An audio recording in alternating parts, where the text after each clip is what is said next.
اللہ پر توکل رکھنا ایمان کی سب سے بڑی نشانی ہے۔ کچھ نہ ہوتے ہوئے بھی یہ امید ہونا کہ میرا رب سب کچھ کر دے گا۔ جتنا ایمان مضبوط ہوگا اتنا ہی توکل پختہ ہوگا، کیونکہ اللہ فرماتا ہے میرے ساتھ جیسا گمان کرو گے میں ویسا ہی معاملہ فرماؤں گا۔ اچھا سوچو گے اچھا ہوگا، برا سوچو گے برا ہوگا۔ انسان بڑا ہی بے صبر ہے، اسے لگتا ہے میں جو کر رہا ہوں ٹھیک کر رہا ہوں، اللہ کو مشورے دے رہا ہوتا ہے، وہ بہتر جانتا ہے کیا دینا ہے اور کیا نہیں۔ توکل کیا ہے؟ کیا روزی روٹی کے لیے ہماری جد و جہد کرنا توکل کے خلاف ہے؟ اس سے پہلے ان سوالات کی جانب بڑھیں، حسب روایت ہم آپ کو اپنے یوٹیوب چینل پر خوش آمدید کہتے ہیں۔ اگر آپ ہمارے چینل پر نئے ہیں اور آپ نے ابھی تک ہمارے چینل کو سبسکرائب نہیں کیا تو ابھی سبسکرائب کریں اور ساتھ لگے بیل کے بٹن پر کلک کریں تاکہ آپ کو ہماری ہر نئی آنے والی اور دینی معلومات سے بھرپور ویڈیوز وقت پر پہنچ سکیں۔ توکل لفظ وکل سے نکلا ہے، جس کے معنی ہے خود کو سپرد کر دینا یا مکمل بھروسہ کرنا۔ میری حقیر رائے میں توکل کسی مولوی صاحب سے سیکھنے کی بجائے معصوم بچوں سے سیکھیں۔ مشاہدہ ہے کہ جب کسی بچے کو کوئی غیر انسان گود میں لینا چاہے تو وہ ڈر کر روتا ہے، شور مچاتا ہے، مگر جب اسی بچے کو اس کا باپ گود میں لے کر ہوا میں کئی فٹ اچھالتا ہے تو وہ ڈرنے کی بجائے خوشی سے کلکاریاں مارتا ہے اور اکثر دوبارہ اچھلنے کی فرمائش بھی کر ڈالتا ہے۔ وہ معصوم بچہ جانتا ہوتا ہے کہ کچھ بھی ہو جائے اس کا باپ اسے زمین پر گرنے نہ دے گا۔ اس بچے کا یہ اعتماد اور بھروسہ دراصل اپنے باپ پر اس کا توکل ہے۔ یہاں اللہ پر توکل کا ایک قصہ بیان کرتے ہیں۔ کسی صابر و شاکر اور عیال شخص کی بیوی بڑی بد زبان اور نافرمان تھی، جس کی وجہ سے وہ صاحب ایمان بڑا پریشان رہتا تھا۔ ایک مرتبہ اس کی بیوی بچوں کو کئی روز تک فاقے کاٹنے پڑے۔ بیوی نے شوہر کو برا بھلا کہا کہ جاؤ اور کچھ کما کے لاؤ۔ اس نیک بخت نے کہا اللہ کی بندی، رات کو شور و غل نہ کر، صبح جا کر کوئی مزدوری کر لوں گا۔ صبح وہ گھر سے نکل پڑتا ہے لیکن کوئی اس سے نہیں پوچھتا، اپنے کام میں لگ جاتے ہیں۔ وہ ایک جنگل میں عشاء تک عبادت کرتا ہے اور خالی ہاتھ گھر لوٹ جاتا ہے اور سوچتا ہے خالی ہاتھ دیکھ کر بیوی پتہ نہیں طوفان کھڑا کرے گی۔ تو بیوی نے سوال کیا کہ میاں صبح سے لے کر اب تک کیا کمایا ہے؟ شوہر نے کہا جس کی مزدوری کی ہے وہ بڑا ہی رحیم و کریم ہے، اس نے کل دینے کا وعدہ کیا ہے۔ اس پر عورت جھلا گئی اور کہنے لگی ہمارے بچے چاہے بھوک سے مر جائیں، تم وعدے کرتے پھرو۔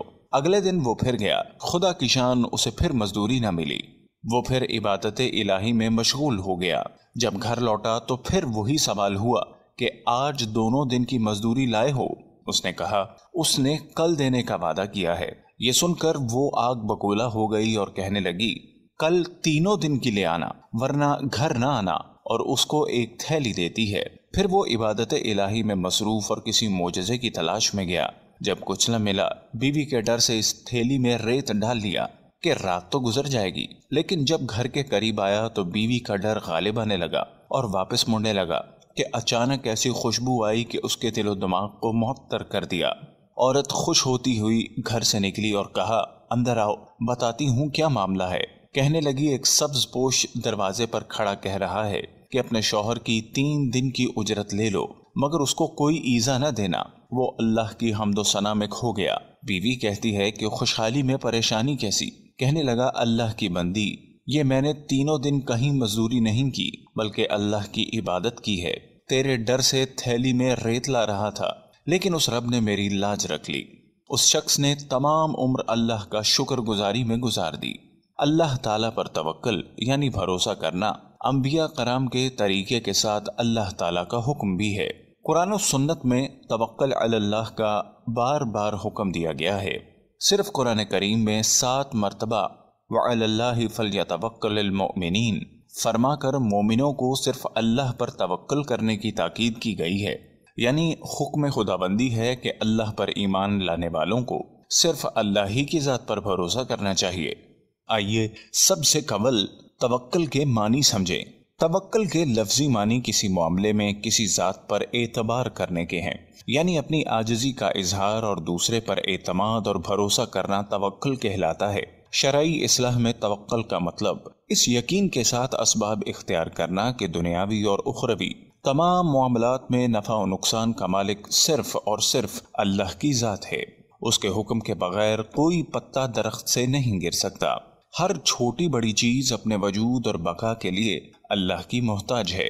गर्ज ये कि खालिक कायनात की ज़ात बारी पर मुकम्मल एतमाद करके दुनियावी असबाब इख्तियार करना तवक्कल अलल्लाह है। अगर कोई शख्स बीमार हो जाए तो उसे मर्ज से शफायाबी के लिए दवा का इस्तेमाल तो करना है, लेकिन इस यकीन के साथ कि जब तक अल्लाह शिफा नहीं देगा दवा असर नहीं कर सकती। यानी दुनियावी असबाब को इख्तियार करना तवक्कल के खिलाफ नहीं, बल्कि अल्लाह ताला का निज़ाम यही है कि बंदा दुनियावी असबाब इख्तियार करके काम की अंजाम दही के लिए अल्लाह की ज़ात पर पूरा भरोसा करे। यानी ये यकीन रखे कि जब तक हुक्म खुदाबंदी नहीं होगा असबाब इख्तियार करने के बावजूद शिफा नहीं मिल सकती। हजरत मरियम अलैहिस्सलाम ने जब अल्लाह के हुक्म से बगैर बाप के हजरत ईसा अलैहिस्सलाम को जना तो उनके लिए हुक्म खुदाबंदी हुआ कि खजूर के तने को हिलाएं, यानी हरकत दें। उससे जब पकी हुई ताज़ा खजूरें झड़ी तो उनको खाएं। अल्लाह ताला अपनी कुदरत से हजरत मरियम अलैहिस्सलाम को बगैर किसी सबब के भी खजूर खिला सकते थे, लेकिन दुनिया के दारुल असबाब होने की वजह से हुक्म हुआ कि खजूर के तने को हिलाएं। चुनाचे हजरत मरियम अलैहिस्सलाम ने हुक्म खुदाबंदी की तामील में खजूर के तने को हरकत दी। खजूर का तना इतना मजबूत होता है कि चंद ताकतवर मर्द हजरात भी उसे आसानी से नहीं हिला सकते, लेकिन सिन्फ़े नाजुक ने इस कमज़ोर सबब को इख्तियार किया तो अल्लाह ताला ने अपने हुक्म से सूखे हुए खजूर के दरख्त से हज़रत मरियम अलैहिस्सलाम के लिए ताज़ा खजूरें यानी ग़िज़ा का इंतज़ाम कर दिया। इस वाक़े से मालूम हुआ कि जो भी असबाब मुहैया हों अल्लाह पर तवक्कुल करके उन्हें इख्तियार करना चाहिए। असबाब तो हमें इख्तियार करने चाहिए, लेकिन हमारा भरोसा अल्लाह की ज़ात पर होना चाहिए कि वो असबाब के बगैर भी चीज़ को वजूद में ला सकता है और असबाब की मौजूदगी के बावजूद उसके हुक्म के बगैर कोई भी चीज़ वजूद में नहीं आ सकती। हज़रत इब्राहीम अलैहिस्सलाम को जलती हुई आग में डाला गया। जलाने के सारे असबाब मौजूद थे, मगर हुक्म खुदाबंदी हुआ कि आग इब्राहीम के लिए सलामती बन जाए, तो आग ने उन्हें कुछ भी नुकसान नहीं पहुंचाया, बल्कि वो आग जो दूसरों को जला देती हजरत इब्राहीम अलैहिस्सलाम के लिए ठंडी और सलामती का सबब बन गई। इसी तरह हजरत इस्माइल अलैहिस्सलाम की गर्दन पर ताकत के साथ तेज छुरी चलाई गई, मगर छुरी भी काटने में अल्लाह के हुक्म की मोहताज होती है। अल्लाह ने उस छुरी को हजरत इस्माइल अलैहिस्सलाम की गर्दन को ना काटने का हुक्म दे दिया था, लिहाजा काटने के असबाब की मौजूदगी के बावजूद छुरी हजरत इस्माइल अलैहिस्सलाम की गर्दन नहीं काट सकी। जो भी असबाब मुहैया हों उन्हें इस यकीन के साथ इख्तियार करना चाहिए कि करने वाली ज़ात सिर्फ और सिर्फ अल्लाह ताला की है। हजरत अय्यूब अलैहिस्सलाम ने जब अपनी तवील बीमारी के बाद अल्लाह ताला से शिफा याबी के लिए दुआ फरमाई तो अल्लाह ताला ने हजरत अय्यूब अलैहिस्सलाम को हुक्म दिया कि वो अपने पैर को ज़मीन पर मारें। अब गौर करने की बात यह है कि क्या एक शख्स का ज़मीन पर पैर मारना उसकी 20 साल की बीमारी की शिफायाबी का इलाज है?